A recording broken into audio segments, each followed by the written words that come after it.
Hello everyone. Last topic में जो मैंने न्यूमेरिकल्स कुछ सॉल्व किए थे लास्ट टॉपिक, तो एक न्यूमेरिकल मैंने सॉल्व किया था, ब्लॉक पर बेस्ड था वो फ्रिक्शन टॉपिक से। उसी के ब्लॉक को भी मैं भी कंटिन्यू कर रहा हूँ और उसी अगर न्यूमेरिकल सॉल्व करते हैं। प्रैक्टिस बहुत ही इंपॉर्टेंट है क्योंकि विदाउट प्रैक्टिस आप इस टॉपिक में आप आगे नहीं बढ़ पाओगे, ना ही आपको कंसेप्ट क्लियर हो पाएगा। तो टॉपिक बहुत ही इंपॉर्टेंट है, इसके न्यूमेरिकल सॉल्व करना बहुत ही ज़रूरी है। तो देखते हैं जो न्यूमेरिकल आज हमको सॉल्व करना है। ओके, क्या है numerical? A body resting on a horizontal plane required a pull of 24 newton inclined at 30 degree to the plane just to move it. It was also found that a push of 30 newton at 30 degree to the plane was just enough to cause motion to impend. तो यहाँ तक जो पढ़ने के बाद, समझने के बाद क्या समझ में आता है कि एक बॉडी है जो कि हॉरिजॉन्टल प्लेन में रखी हुई है और वो कैसा है, वो रेस्ट में है। ओके, तो देखते हैं। तो यानी कि एक सरफेस हो गया। न्यूमेरिकल को कम से कम 2 बार 3 बार पढ़ना पड़ेगा, देन यू कैन अंडरस्टैंड कि न्यूमेरिकल में क्या कह रहा है।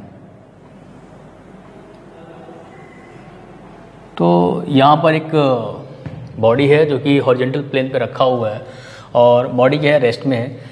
इस पर 24 न्यूटन का एक इंक्लाइंड फोर्स जो कि 30 डिग्री एंगल पर है वो पुल किया जा रहा है। Pull means that means I want to say that means ये इस तरीके से एक फोर्स अप्लाई किया है। इसकी वैल्यू कितनी है? 24 न्यूटन फोर्स अप्लाई किया गया है, जो कि हॉरिजॉन्टल से जो एंगल गिवन है आपको यहाँ पर वो 30 डिग्री है। ओके, ठीक है। एंड देन फिर ये कह रहा है कि it was also found that a push of 30 newton at 30 degree to the plane was just enough to the cause motion to impend. यानी कि इसी में ये कह रहा है कि बॉक्स सेम है, यानी कि अगर जो भी ऑब्जेक्ट रखा हुआ है, जो भी बॉडी रखी हुई है, सेम बॉडी में अगर हम पुल की जगह पर पुश करना शुरू कर दें, यानी कि अब हम क्या कर रहे हैं, इसमें एक तरह से कंप्रेसिव फोर्स अप्लाई कर रहे हैं। यहाँ पर टेंसाइल फोर्स था, अब यहाँ पर हम क्या कर रहे हैं, इसको दबाने की कोशिश कर रहे हैं। पुश का मतलब क्या होगा? दबाना, या फिर कंप्रेसिव फोर्स अप्लाई कर रहे हैं।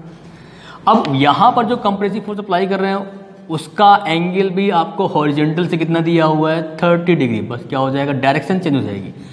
ठीक है, अब इसकी वैल्यू कितनी दे रखी? जो फोर्स अप्लाई किया गया है वो दिया गया है 30 न्यूटन। मतलब कि पहले जो पुल किया गया था इस न्यूमेरिकल में वो 24 न्यूटन का था, और इससे और जो इसी न्यूमेरिकल में सेम बॉडी को अब पुश करना है तो कितना फोर्स अप्लाई करना पड़ रहा है? 30 न्यूटन। अब ये बोल रहा है कि कोफिशिएंट ऑफ फ्रिक्शन की वैल्यू, यहाँ पर कुछ दिया नहीं है, हमको क्या करना है कि आपको फाइंड आउट करना है ऑब्जेक्ट का वेट और फाइंड आउट करना है कोफिशिएंट ऑफ फ्रिक्शन बॉडी और सरफेस के बीच में। तो एक काम कर लेते हैं कि let us consider a body, जो वेट है कितना मान लिया? W मान लिया। ओके, तो हम क्या कर रहे हैं कि ये एज्यूम कर ले रहे हैं, consider a weight of body capital W and coefficient of friction, consider weight of body capital W and coefficient of friction mu. यानी कि इस केस के लिए जो हमने कोफिशिएंट ऑफ फ्रिक्शन की वैल्यू म्यू ने एज्यूम कर ली है, क्योंकि ये बॉक्स सेम है। जो बॉडी का वेट यहाँ पर है वही बॉडी का वेट यहाँ पर है। जैसे हमने इससे पहले न्यूमेरिकल में क्या सॉल्व किया था, जो मेरे लास्ट लेक्चर में आप देखोगे, जो लास्ट लेक्चर उससे पहले लेक्चर में क्या देखोगे कि बॉडी का वेट गिवन था, आपको कोफिशिएंट ऑफ फ्रिक्शन गिवन था। सिर्फ हमको ये फाइंड आउट करना था कि अगर हमको पुल करना होगा फोर्स तो उसकी वैल्यू फाइंड आउट निकालनी थी। फिर उसी बॉडी में अगर हमको पुश करना हो तो वहां पर कितना फोर्स लगेगा, ये हमें फाइंड आउट करना था। अब उसी को उल्टा यहाँ पर सॉल्व करना है कि आपको पुल करने का फोर्स आपको दे दिया है, पुश करने का फोर्स आपको दे दिया है, सेम बॉडी है, सेम सरफेस कांटेक्ट है, सेम कोफिशिएंट फ्रिक्शन है। तो अब इसके लिए वेट का वैल्यू कितना होगा और कोफिशिएंट फ्रिक्शन का वैल्यू क्या होगा, ये हमें निकालना है। जो यहाँ पर लिखा हुआ है कि the plane was just enough to cause motion to impend. Impend का मैं बता चुका हूं कि जस्ट बॉडी मूव करने वाली होगी, बॉडी मोशन में नहीं होगा। ओके, चलिए अब हमको सॉल्व करना है यहाँ पर कोफिशिएंट ऑफ फ्रिक्शन की वैल्यू निकालनी है और हमें फाइंड आउट करना है कि इस बॉडी का वेट कितना है। तो इस बॉडी का वेट अगर देखना है तो यहाँ पर जो मैं कैपिटल डब्ल्यू माना हुआ तो वो हमेशा कहाँ लगेगा, डाउनवर्ड। आपको पता है कि जो वेट है वो हमेशा बॉडी का कहाँ लगेगा, डाउनवर्ड ही लगेगा, ठीक है। अब इसके बाद जब ये हॉरिजॉन्टल पर रखा हुआ है तो यहाँ पर क्या आएगा, जब बॉडी का वेट लग रहा होगा सरफेस कांटेक्ट के ऊपर, तो सरफेस कांटेक्ट पर एक नॉर्मल रिएक्शन फोर्स मिलेगा जिसको मैं कैपिटल आर बोल दे रहा हूँ, ओके, कैपिटल आर बोल दिया मैंने। अब इसके बाद बॉडी में जो फोर्स अप्लाई किया जा रहा है वो इंक्लाइन किया जा रहा है हॉरिजॉन्टल डायरेक्शन से, तो बॉडी किधर मूव कर सकता है भाई, हवा में तो जाएगा नहीं, जाएगा कहाँ पर भाई, सरफेस पे ही रहेगा ना, कांटेक्ट सरफेस पे ही रहेगा। तो बॉडी का यहाँ पर दो कंपोनेंट बनेंगे इस फोर्स के, एक होगा हॉरिजॉन्टल, एक होगा वर्टिकल। तो हॉरिजॉन्टल फोर्स क्या करेगा, इसको इधर लेके जाने की कोशिश करेगा और वर्टिकल फोर्स इसको ऊपर लेने की कोशिश करेगा। तो वहां पर क्या होगा कि वर्टिकल फोर्स और प्लस नॉर्मल रिएक्शन इस वेट को क्या कर लेंगे, बैलेंस कर लेंगे। तो बॉडी ऊपर तो नहीं जाएगा इस केस में, हाँ बॉडी राइटवर्ड मूव करेगा, सरफेस कांटेक्ट के ऊपर ही, यानी सरफेस के ऊपर राइटवर्ड मूव करेगा, ओके। तो बॉडी का जो मोशन होगा वो किधर होगा, राइटवर्ड होगा। लेकिन बॉडी यहाँ क्या मूव कर रही है, जब मूव नहीं कर रही है तो ऑब्वियस सी बात है रेस्ट में होगी।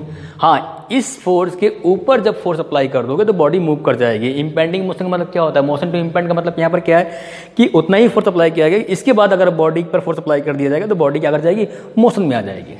चलिए, इसका अगर मैं एफबीडी ड्रॉ करूँ, इसी नीचे ड्रॉ कर ले रहा हूँ, तो देखिए बॉडी का मोशन इधर को है, तो फ्रिक्शन फोर्स कहाँ काम कर रहा होगा, इस सरफेस कांटेक्ट के बीच में कहाँ काम कर रहा होगा, लेफ्टवर्ड काम कर रहा होगा। अब इसकी वैल्यू कितनी होती है, म्यू इंटू आर।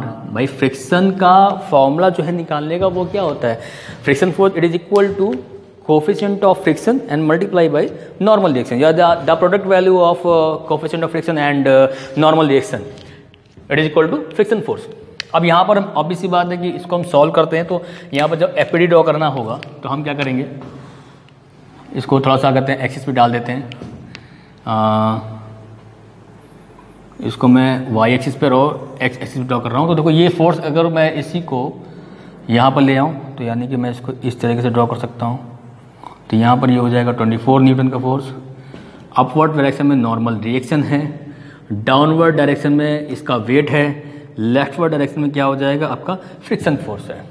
अब देखिए इस फोर्स से क्या करने पड़ेंगे, हमको कंपोनेंट करने पड़ेंगे। तो क्योंकि मैं आपको बता चुका हूं कि कंपोनेंट ही इसके होंगे जो कि रिस्पॉन्सिबल होगा इस फोर्स को मूव कराने के लिए। अब क्योंकि देखिए इसका एक कंपोनेंट जाएगा अपवर्ड डायरेक्शन में और एक जाएगा हॉरिजॉन्टल डायरेक्शन में, तो 24 cos 30। क्यों cos 30, क्योंकि मैंने आपको बताया हुआ है जो फोर्स एंगल वाले के साथ में होगा तो वहां पर जो कंपोनेंट फाइंड आउट कर रहे होंगे तो वहां पर क्या जाएगा, cos जाएगा, और ये फोर्स यहाँ पर एंगल के साथ में नहीं हो तो क्या बन जाएगा, साइन बन जाएगा। तो यहाँ पर ये हो जाएगा इसके कंपोनेंट 24 न्यूटन के जो कंपोनेंट हो गए cos 30 and sin 30 sorry, okay.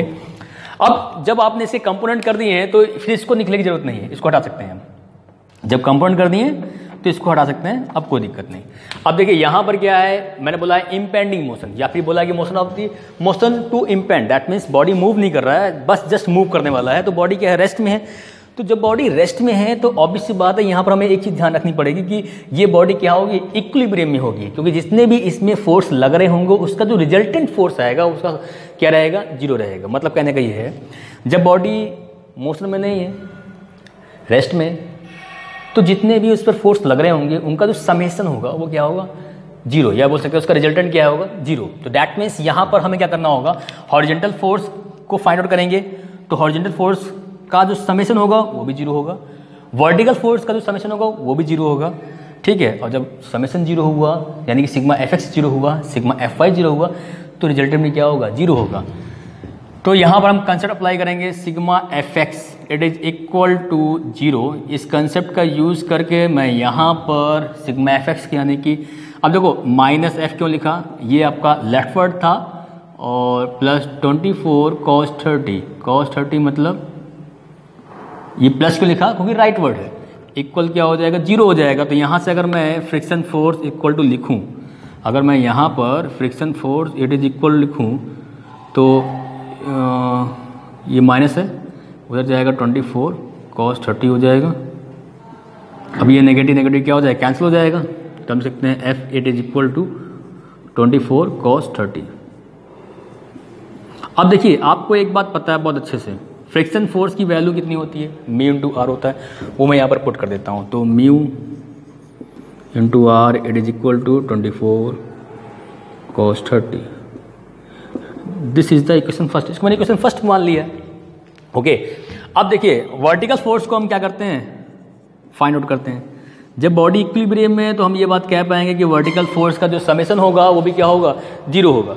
तो उस कंसेप्ट का यहाँ पर यूज़ करते हुए तो हम यहाँ पर ये इसको बैलेंस करेंगे। तो आर अपवर्ड डायरेक्शन में था तो आर क्या रहेगा, पॉजिटिव रहेगा। 24 sin 30 ये भी क्या रहेगा, पॉजिटिव अपवर्ड डायरेक्शन है तो अपवर्ड डायरेक्शन को मैंने क्या मान रखा है, पॉजिटिव मान के रखा हुआ है। उसके बाद W क्या है, डाउनवर्ड, तो ये क्या हो जाएगा माइनस का W। It is equal to क्या आएगा, समेशन क्या आएगा, जीरो। क्योंकि क्या है, क्योंकि जीरो इसलिए आ रहा है क्योंकि बॉडी क्या है, इक्विलिब्रियम में। ठीक है, इसके बाद अब मैं यहाँ से मैं आर की वैल्यू को फाइंड आउट करने की कोशिश करता हूँ। तो आर की वैल्यू को जब मैं फाइंड आउट करूँगा तो इक्वल W हो जाएगा, क्या हो जाएगा, पॉजिटिव हो जाएगा। ये प्लस तो उधर जाएगा, क्या हो जाएगा, माइनस को हो जाएगा। मगर ध्यान रखिएगा ये sin 30 था, sin 30 की वैल्यू कितनी होती है, 1/2 यानी 0.5। इसको यहाँ मल्टीप्लाई करोगे तो कितना आ जाएगा, 12 आ जाएगा। ध्यान रखिएगा sin 30 की वैल्यू होती है 1/2। 1/2 को यहाँ पर मल्टीप्लाई करोगे किससे, 24 से, 12 तो आएगा। और यहाँ प्लस था उस साइड आएगा, क्या हो जाएगा, नेगेटिव हो जाएगा। अब देखिए ये हो गई आपकी, इसको मैं यहाँ पे रख रहा हूँ और लिख दे रहा हूँ this value put in equation first. तो म्यू कैपिटल W, यानी मैं इस R की वैल्यू इस इक्वेशन में पुट कर दे रहा हूँ, W minus 12 it is equal to 24 cos 30। इसको भी सॉल्व कर लेते हैं, 24 cos 30 को भी सॉल्व कर लेते हैं, कोई प्रॉब्लम नहीं है। 24 मल्टीप्लाई बाई cos 30 कितना वैल्यू आएगा, आई थिंक 20.7846 आ रहा है, 20.7846 आ रहा है। ठीक है, अब मैं इसको बोल दे रहा हूँ सेकेंड इक्वेशन, बोल सकता हूँ, अभी नहीं बोलते। यहाँ से म्यू की वैल्यू मैं फाइंड आउट कर लेता हूँ। तो ये 20.7846 divide by capital W minus 12, ये हो गई हमारी सेकेंड इक्वेशन। ठीक, अभी देखिए यहाँ पर देखिए ये फर्स्ट इक्वेशन थी, ये क्या है, सेकेंड इक्वेशन है। अब यहाँ पर W है और यहाँ पर W और म्यू, और इसमें क्या है, म्यू और R।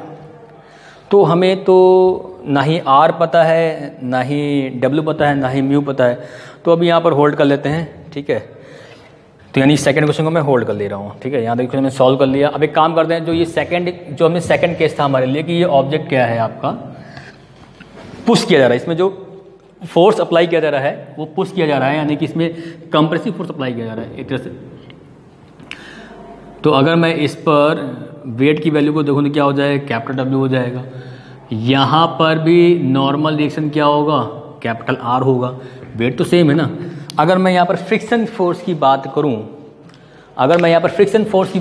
तो ऑब्वियस सी बात है। अब आप देखिए यहाँ पर जब इसको पुश करोगे तो इसका मोशन किधर को होगा, लेफ्टवर्ड मोशन आएगा ना। इस पर जो मोशन इसका हो सकता है वो किधर को हो सकता है, लेफ्टवर्ड हो सकता है।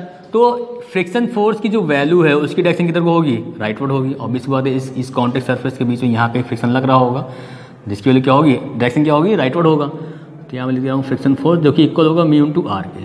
अब देखिए समझने वाली बात यहाँ पर ये है कि अगर ये जो फोर्स आपका इंक्लाइंड लगाया जा रहा है ये अगर हॉरिजॉन्टल लग रहा होता तो उस केस में यही W आपका नॉर्मल डायरेक्शन के बराबर हो जाता है। मगर जब यहाँ पर आपने फोर्स लगा दिया है इंक्लाइंड, तो इसके दो कंपोनेंट बनेंगे। एक बनेगा कंपोनेंट इस तरीके से हॉरिजॉन्टल, एक बनेगा आपका वर्टिकल। तो ये जो दो कंपोनेंट की वजह से अब यहाँ पर जो इसका वेट है वो नॉर्मल डायरेक्शन के बराबर नहीं होगा। ओके, अब इसके बाद इसका मैं ड्रॉ कर लेता हूँ FBD। तो FBD जब ड्रॉ करेंगे इस केस का, तो देखिए इसका एंगल क्या था, इसका एंगल भी 30 डिग्री एंगल है। इसका जो एंगल है वो कितना है, 30 डिग्री। तो 30 डिग्री और न्यूटन फोर्स कितना अप्लाई किया गया है, 30 का। अब देखिए नॉर्मल रिएक्शन तो ऊपर को ही काम कर रहा होगा, नहीं, नॉर्मल रिएक्शन तो ऊपर ही काम कर रहा होगा। ओके, और यहाँ एक बार ध्यान रखिएगा, जो नॉर्मल रिएक्शन की वैल्यू यहाँ पर होगी वो यहाँ पर नहीं होगी। यहाँ का नॉर्मल रिएक्शन अलग होगा, वहाँ का नॉर्मल रिएक्शन अलग होगा। चाहो तो आप यहाँ पर एक काम कर सकते हो, इसको मैं R1 बोल दे रहा हूँ, इसको मैं R1 बोल दे रहा हूँ, इसको मैं R1 बोल दे रहा हूँ, यहाँ पर R1 बोल दिया है। उससे कोई प्रॉब्लम नहीं आएगी, लेकिन सेफ ये रहेगा कि भाई नॉर्मल रिएक्शन अलग अलग होता है ना भाई। ऑब्वियस सी बात है, यहाँ पर टेंसाइल फोर्स है तो उसकी वजह से नॉर्मल रिएक्शन यहाँ पर अलग आएगा, और यहाँ पर कंप्रेसिव फोर्स यानी क्या कहते हैं कुछ पुश किया जा रहा है तो उसकी वजह से यहाँ पर नॉर्मल रिएक्शन वैल्यू क्या हो जाएगी, दूसरी आ जाएगी। तो यहाँ मैं R2 ले रहा हूँ बस इसलिए, ताकि कन्फ्यूजन क्रिएट ना हो बस। और रही बात कोफिशिएंट फ्रिक्शन की, तो दोनों केस में क्या है, वेट सेम है बॉडी का, दोनों केस में कहते हैं सरफेस सेम है, तो कोफिशिएंट फ्रिक्शन में क्या रहेगा, सेम रहेगा। अब देखते हैं फ्रिक्शन फोर्स की जो वैल्यू थी वो इस डायरेक्शन में है, ठीक है, और वेट तो हमेशा कहाँ लगता है, डाउन लगता है, इसमें तो कोई पूछने की बात नहीं है। हाँ एक काम कर लेते हैं कि अब मैं इसे कंपोनेंट कर लेता हूँ। तो जब कंपोनेंट करोगे तो इसको मैंने क्या किया हुआ है, लॉ ऑफ ट्रांसमिसिबिलिटी से मैं इसको आगे कर ले रहा हूँ, तो आगे करोगे तो आगे निकल के आएगा। तो ये हो गया आपका 30 न्यूटन। आप चाहो तो यही कर सकते हो, इसका एक कंपोनेंट आएगा हॉरिजॉन्टल, एक आएगा वर्टिकल, बस डायरेक्शन ध्यान रखिएगा। तो ये वाला एंगल कितना है, 30 डिग्री एंगल है। तो एंगल जिसके साथ दिया होता है उसके साथ आता है कॉस, जिसके साथ एंगल नहीं दिया होता है उसकी डायरेक्शन को ना, तो उसके क्या आता है, ये एंगल नहीं दिया हुआ है तो क्या हो जाएगा 30 मल्टीप्लाई बाई साइन 30। यहाँ पर ये आपने इसके कंपोनेंट फाइंड आउट कर लिया। जब कंपोनेंट फाइंड आउट कर लेते हैं हम लोग तो फिर इसको लिखने की ज़रूरत नहीं है, फिर इसको हमको लेना ही नहीं है, ठीक है। अब इसका हमने एफबीडी ड्रॉ कर लिया है। एफबीडी ड्रॉ करने के बाद हम क्या करेंगे, इसके लिए हम इक्विलिब्रियम कंडीशन अप्लाई करेंगे। वही सेम केस की बॉडी अगर रेस्ट में है तो इम्पेंडिंग मोशन का मतलब ये है कि बॉडी मूव नहीं किया, बस मूव करने वाला है। इसके बाद फोर्स अप्लाई कर दोगे, इससे ज़्यादा फोर्स अप्लाई कर दोगे तो बॉडी मूव कर जाएगा। तो फिर वही concept sigma F x equal to 0। अब यहाँ पर देख लेते हैं, तो माइनस का 30 कॉस 30 डिग्री और प्लस का F it is equal to 0, F equal to आएगा 30 कॉस 30। फ्रिक्शन फोर्स की वैल्यू मैं इसको सॉल्व कर लेता हूँ, कितना आता है 30 मल्टीप्लाई बाई कॉस 30, ये वैल्यू मिलेगी आपको 25.98076 न्यूटन। अब यहाँ पर जो फ्रिक्शन फोर्स की वैल्यू इसके बराबर होती है म्यू इंटू, यहाँ पर R2 होगा, यहाँ पर क्या होगा R2, mu into R2, this is equal to friction force. ये फ्रिक्शन फोर्स की वैल्यू निकल कर आई है 98076। ये हो गया आपकी क्वेश्चन 3। अब हम क्या करेंगे, वर्टिकल फोर्स को बैलेंस कर लेते हैं। वर्टिकल फोर्स को हम क्या कर लेते हैं, बैलेंस कर लेते हैं। जब वर्टिकल फोर्स को हम बैलेंस कर रहे होंगे, जब हम वर्टिकल फोर्स को बैलेंस कर रहे होंगे तो देखिए मतलब कि जो वर्टिकल फोर्स का जो समेशन होगा वो जीरो होगा, क्योंकि बॉडी क्या है, इक्विलिब्रियम में, रेस्ट में है। ऑब्वियस सी बात है, जितने फोर्स काम कर रहे होंगे समेशन क्या आएगा, 0 आएगा। तो R2 जो नॉर्मल रिएक्शन था वो आपका पॉजिटिव है, minus 30 sine 30 degree minus W। देखिए ये डाउनवर्ड है तो नेगेटिव हो जाएगा, ये भी डाउनवर्ड तो नेगेटिव हो जाएगा। अब इसको सॉल्व कर लेंगे, कितना आ जाएगा, 15 आ जाएगा। अब आपको ये पता है कि जो समेशन है वर्टिकल फोर्स का, यानी कि सिग्मा एफ वाई इक्वल क्या है, 0 है, वो कंसेप्ट यूज़ कर लेते हैं यहाँ पर। तो R2 ये हो जाएगा 15 से सॉल्व करेंगे, कितना है 15 आएगा, ठीक है। 0 पुट कर दिया मैंने, माइनस का W। अब एक काम कर लेते हैं, R2 उधर लेके आ जाते हैं। तो जब R2 उधर लेके आओ तो क्या हो जाएगा, माइनस हो जाएगा, ये हो जाएगा माइनस का 15 माइनस का W। इसको अगर मैं सॉल्व कर लूँ तो R2 की वैल्यू कितनी मिलेगी हमको, नॉर्मल रिएक्शन की वैल्यू कितनी मिलेगी, 15 प्लस कैपिटल W। और इस वैल्यू को हम पुट कर देंगे क्वेश्चन 3 में। This value put in equation 3। जब पुट करेंगे तो हमें क्या वैल्यू मिलेगी, mu multiply by 15 plus capital W it is equal to 25.98076। अब इसके बाद देखिए ये क्वेश्चन मैं बोल दे रहा हूँ, यहाँ से मैं म्यू सॉल्व कर ले रहा हूँ। Mu is equal to 25.98076 divide by 15 plus capital W. ये आपकी हो गई क्वेश्चन फोर्थ। अब देखिए क्वेश्चन सेकेंड और क्वेश्चन फोर्थ में दोनों म्यू का वैल्यू क्या रहेगा। कोई ऑब्वियस सी बात है, हमें इस न्यूमेरिकल में पता है कि वेट सेम है और कोएफिशिएंट फ्रिक्शन भी क्या है, सेम है। तो यहाँ पर सेकंड क्वेश्चन को फोर्थ को अगर मैं सॉल्व कर लूँ तो हमें क्या मिल जाएगा, वेट मिल जाएगा। और फिर किसी भी क्वेश्चन में आप वेट को रख देंगे तो आपको म्यू मिल जाएगा। वही मैं कंसेप्ट यहाँ पर यूज़ करने जा रहा हूँ। तो आई थिंक मैं इसको कहाँ रख करूँ, मैं यहाँ रख कर दे रहा हूँ, इसको हटा दे रहा हूँ। ठीक है, इसको हटा दे रहा हूँ।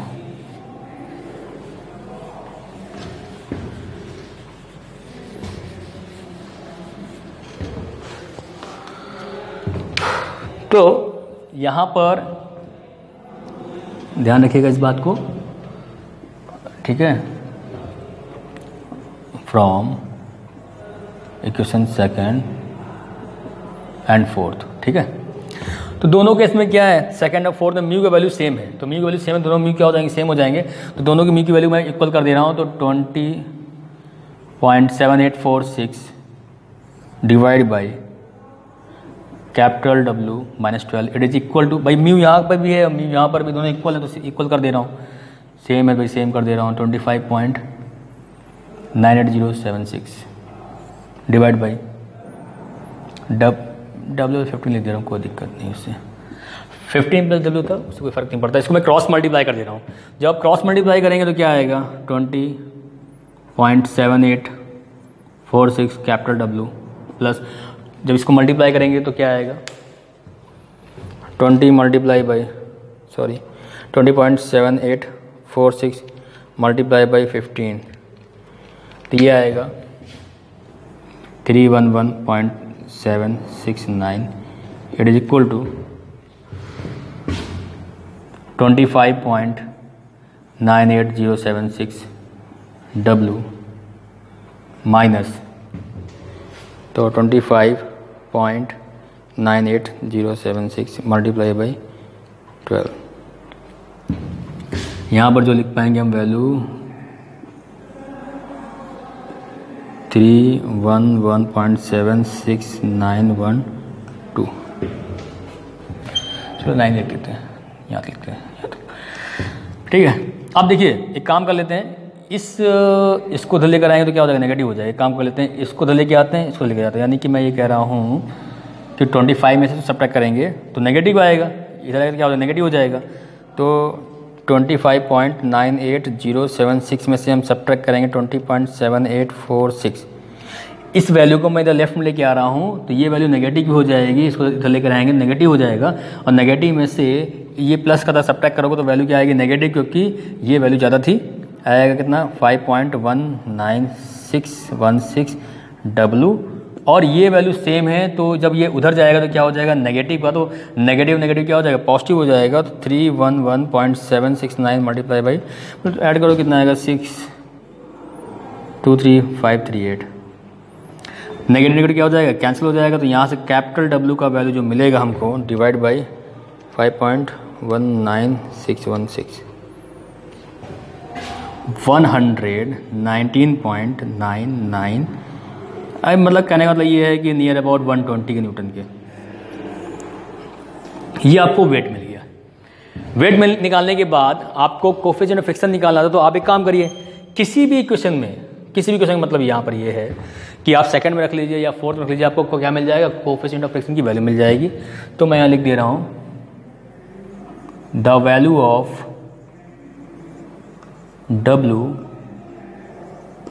पुट इन इक्वेशन सेकेंड, तो म्यू इक्वल टू आपको मिलेगा 220.7846 डिवाइड बाई 119.9976 माइनस 12। तो यहाँ पर जो आपका म्यू का वैल्यू, अब इसको सॉल्व कर लेंगे तो आपको वैल्यू मिल जाएगा 20.7846 डिवाइड बाई 119.99976 माइनस 12। तो ये वैल्यू आएगी 0.19245। देखिए मैं हर तरह के टाइप के क्वेश्चन को मैं कवर करने की कोशिश कर रहा हूँ, तो ये कोई भी कंसेप्ट आपका फ्रिक्शन में टॉपिक क्लियर मतलब छूटे ना। ठीक है, वीडियो को देखिए, 1 से 2 बार, 2 बार देखने के बाद इसको कॉपी पर अपने हाथ से प्रैक्टिस करिए, देन तब आप थोड़ा आसानी से समझ पाओगे। बहुत ही इंपॉर्टेंट है आपको न्यूमेरिकल्स को सॉल्व करना है, प्रैक्टिस करना, क्योंकि विदाउट प्रैक्टिस मैं इसमें कुछ ज़्यादा नहीं कर सकता हूँ। जब आप प्रैक्टिस करोगे तो आपको खुद ही रियलाइज़ होगा कि हाँ आप कुछ समझ पा रहे हो इस टॉपिक से, इस सब्जेक्ट से, ठीक है। अगर कोई प्रॉब्लम आती है तो आप कमेंट बॉक्स में डाल सकते हैं, और इस वीडियो को ज़्यादा शेयर करिए, लाइक करिए, और कहीं प्रॉब्लम आती है तो आप जो ई बुक कंसर्न करते हो तो आप मेरे को कांटेक्ट कर सकते हो, ठीक है। आज के लिए इतना काफ़ी है, ठीक है। फिर मैं मिलता हूँ आपको नेक्स्ट लेक्चर में नए न्यूमेरिकल्स के साथ में। Okay, thank you.